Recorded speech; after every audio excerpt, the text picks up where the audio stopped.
Okay mga katart, tara luto tayo ng chop suey chicken. Simple, healthy at siguradong mapaparami ka ng kanin. Ang unang step sa kawali, magpainit ng konting mantika, igisa ang bawang at sibuyas hanggang maging aromatic, tapos isunod ang manok. Isang kutsa lang hanggang mag-render ang sarili niyang mantika. Amoy pa lang, panalo na. Lagyan ng ground pepper, magic sarap, toyo at oyster sauce para sa rich na lasa.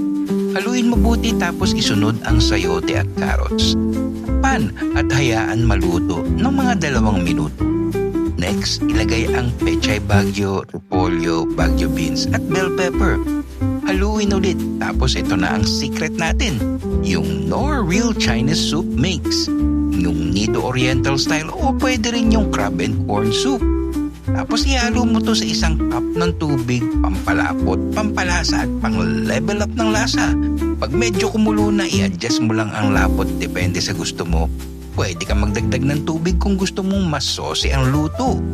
Napakasarap at super yummy nito. Promise! Kung nakatulong sa iyo itong recipe, comment mo kung saan ka nandoon para malaman natin kung saan nakarating ang video na to. At kung gusto mo pa ng ganitong lutong bahay recipe, follow at share mo na ang video na to para sa next ulam idea.